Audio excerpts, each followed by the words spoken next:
హరి ఓం. ప్రియపుత్రి పుత్రులారా, ఒక స్పైయింగ్ మర్మం గత 32 ఏళ్ళుగా మీ పరిశీలనకు అందేటటువంటి విషయమే. అటువంటి ఒక ముఖ్యమైన అంశం మీతో పంచుకోవడానికి ఈ వీడియో చేస్తున్నానండి. రామోజీగాడు బాటసింగారం దగ్గర ఆర్ఎఫ్సికి తరలింపబడకముందు, తరలిపోకముందు సోమాజిగూడ ఈనాడు ఆఫీసు అదే ప్రాంతంలో జూబ్లీ హిల్స్లోనో ఎక్కడో వాడి కొంప ఉండేది. అప్పట్లో 1993 లేదా 92 నాకు సరిగా జ్ఞాపకం లేదు. మొత్తానికి వాడి నెట్ ఈమెయిళ్ళ గుట్టు, ఆ రహస్యపు జుట్టు పివి నరసింహారావు ప్రధానిగా ఉండగా ఆయన చేతికి చిక్కినందునే అప్పుడే మొదలైంది ఈ మెదళ్ళ ఆయుధాలుగా యుద్ధం. చిక్కావురా నువ్వు, నీ చెల్లి planter Antonio Maino, bar girl సోనియాతో సహా అని వాడికి ఫీలర్ ఇచ్చిన తర్వాత వలయం పట్టుబడిందో లేదో తెలియని రోజుల్లో కొట్టుమిట్టాడుతూ ఉన్నాడు. పట్టుబడ్డానన్న తత్తరలో ఉన్నాడు. ఆ రోజుల్లో ఒకసారి వాడి పేరు సాయన్న ఏదో ఉండింది, సాయన్న నాకు గుర్తుండి, ఒక ప్రముఖ నక్సలైట్. ఇప్పుడు రామకృష్ణ ఎంత ప్రముఖుడో అంత ప్రముఖ నక్సలైట్. మరి ఏ చర్చల కోసం సోమాజిగూడ వచ్చాడో, ఏ చిక్కావురా నీ జాగ్రత్తలు చెప్పించుకోవడానికి వచ్చాడో, చర్చల నుండి బయటకు వచ్చిన తర్వాత దొడ్డిదారిన వచ్చి ఉండాలి వాడు.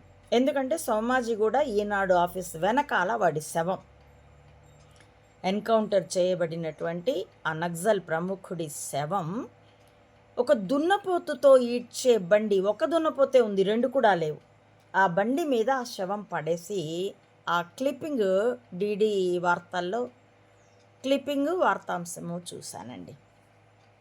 ఈనాడు సోమాజిగూడ ఆఫీస్ వెనకాల ఎన్కౌంటర్ జరిగింది అని. ఎంత తత్తరపడ్డాడో కానీ డ్రామోజీ. ఆ తర్వాత కొద్ది రోజుల వ్యవధిలో పబ్లిక్ గార్డెన్స్లో ఘంటసాల వారి విగ్రహావిష్కరణకి హాజరైనాడు. అదే తొలిసారి పబ్లిక్కి ఆ డ్రామోజీరావు అన్నవాడి ముఖం ఎలా ఉంటుందో తెలిసింది. చివరికి వాడి సినిమాలు ప్రతిఘటనో, మయూరినో, మౌన పోరాటమో వీటికి నందులొచ్చినా కూడా వాడు కానీ వాడి కొడుకులు కానీ వెళ్ళి తీసుకునేవాళ్ళు కాదు అవార్డ్స్. వాళ్ళ తరపున కార్యనిర్వాహక సంథింగ్ అధ్యక్షుడు, మేనేజర్, కార్యనిర్వాహక నిర్మాత ఆయా సినిమాలకి అట్లూరి పూర్ణచంద్రరావు అనేవాడు వెళ్ళి తీసుకుండేవాడు నందులు. అంత లెవెలు. ఇప్పుడంటే చావకముందు, ఇప్పుడు కిడ్ రామోజీకి అయితే అసలు ఏ సీను లేదు, మిగిలింది ఒక్కడే కదా కిరణ్. వాడికి అసలు ఏమీ తెలియదు. ఎందుకంటే జగత్తు తన చేతిలోకి వచ్చేసింది, జగజ్జేత ది గ్రేట్ డ్రామోజీ అనిపించుకోగలను అనుకొని తదుపరి తరాన్ని పెద్దగా ట్రైనప్ చేసుకోలేదు. అందుకనే రెండో కొడుకు ఏదో వేషాలు వేసుకొని పాటలు పాడుకొని ఆ టీవీని కాస్త ఒకప్పుడు డీడీని దూరదర్శన్ని రాజీవ్ దర్శన్ అనేవాళ్ళు, అలాగే ఈటీవీ సుమన్ దర్శన్ అయిపోయింది. ఏదో అతడి కర్మఫలం, ఆ తండ్రి కడుపును పుట్టి ఆ తండ్రి కర్మఫలం. డ్రామోజీ ఎందరికో క్యాన్సర్ వ్యాధి పుట్టించాడు. అదే వ్యాధి అతడికి పుట్టి పాపం అతడు చనిపోయినాడు. అతడి పిల్లలు ఏమైనారో మరి, పెరుగుతూ ఉండుంటారులే, డ్రామోజీ మనవాళ్ళు కదా.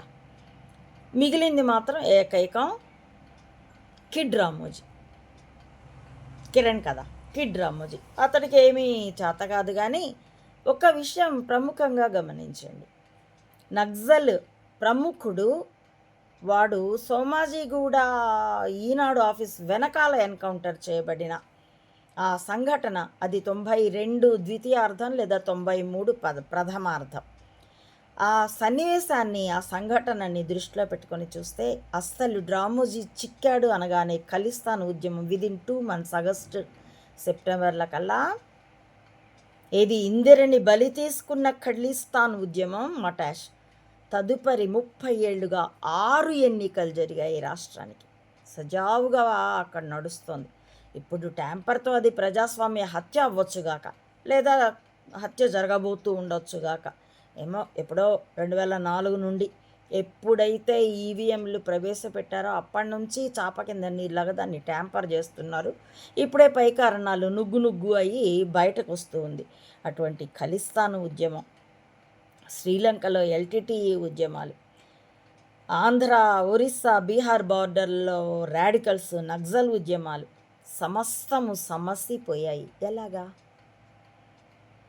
రాష్ట్రంలో కాదు, దేశంలో కాదు, ఇంటర్నేషనల్గా కూడా ఎల్టీటీఈ వేలుపిళ్ళై ప్రభాకరన్ సాక్షిగా ఎందుకు మటాష్ అయిపోయినాయి, ఎందుకు సమస్యపోయినాయి? ఇప్పుడు అప్పుడప్పుడు లేస్తూ ఉంటాయి, అవసరార్థం మళ్ళీ అయిపోతూ ఉంటాయి. ఏది బెలూచిస్తానా, ఆఫ్ఘనిస్తాన్, పాక్ నుండి వేరుపడతానంటున్నది. దానికి లాగా నడుస్తుందో లేదో వేచి చూడాల్సిందే. ఏది ఏమైనా ఇప్పుడు పాక్ నుండో బంగ్లా నుండో అక్రమంగా చొరబడిన వలసదారులు అక్కడెక్కడో చొరబడితే వచ్చి హైదరాబాదులో వాళ్ళ మూలాలు తేలుతాయి. అక్కడొచ్చి పత్రాలు పుట్టించుకుంటారు. ఆ గాలిపటంగాళ్ళు ఏది సలావుద్దీన్ ఓవైసీ చచ్చాడు, వాడి 2 కొడుకులు డైపరుద్దీన్లు గాలిపటంగాళ్ళు, డ్రమ్ముజీ చేత పైకి ఎత్తబడిన వాళ్ళు.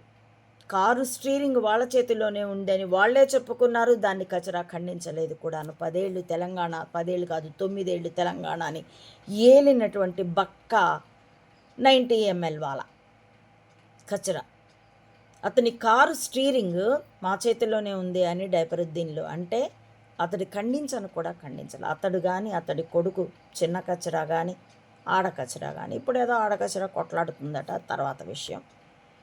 అలా మూలాలు హైదరాబాదులో తేలుతాయి.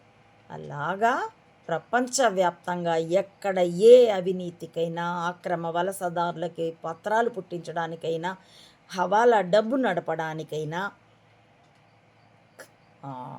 వేర్పాటువాద ఉద్యమాలకైనా, దేశాల పురుళ్ళు పోసుకోవడాలు, అవి మట్టిగొట్టుకుపోవడాలు, జస్ట్ లైక్ యుఎస్ఎస్ఆర్, అవి వీడి చిటికెన వేలి మీద తిరిగాయన్న పెర్వర్షన్తో బలిసి కొవ్వి కొట్టుకున్నవాడు 32 ఏళ్ళు భయంతో, క్షణక్షణం భయంతో ఎటు నుండి రానే వస్తుందో, మరో స్పయింగ్ ఏజెన్సీ చేత తన్నిస్తారో, ఒకసారి తన్నిచ్చారు ఫిజికల్గా కూడా, అలాగాక స్పయింగ్తో తన్నించడం, కెరీర్ని తన్నించడం, ఇప్పుడు జగన్ని నానా రకాలుగా పెట్టదూస్తున్నాడే చంబ. అలాంటి స్ట్రాటజీలన్నీ వాడు మా మీద ప్రయోగించినవే, జనాల మీద ప్రయోగించినవే, ఎందరో వ్యక్తుల మీద ప్రయోగించినవే, దేశాల మీద, వ్యవస్థల మీద ప్రయోగించినవే. అవన్నీ ఇప్పుడు మీరు సాక్ష్యంగా చూస్తున్నారు కదా. ఏది ఖలిస్తాన్ ఉద్యమం, ఏది నక్సల్ ఉద్యమం. నక్సల్ని పోలీసులు చావగొడితే మానవ హక్కులు, నక్సల్స్ పోలీసుల్ని చంపేస్తే అది నక్సల్ ఉద్యమ స్ఫూర్తి. నక్సల్స్ కనుక చంపబడితే అప్పుడు మానవ హక్కుల చట్టాలు తెగ ఎగురుతాయి, మానవ హక్కులు కేసులు ఎక్కువ వచ్చాయి కాబట్టి అంటూ ఐరాస ఆంక్షలు విధిస్తుంది. ఎంత గ్రిప్పో!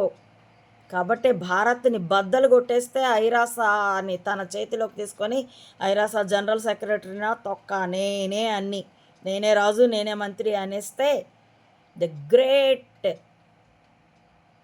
Emperor of the world Alexander alias వేశ్యాపుత్రుడు, వాడు వేశ్యాపుత్రుడే, ఈ డ్రామోజీ అయిపోదామని కలలు గని చస్తే కోతి చచ్చింది గోడ అవతల పారేసామన్నట్టు వాడి చోట్లోనే వాడిని పూడ్చుకున్నారు.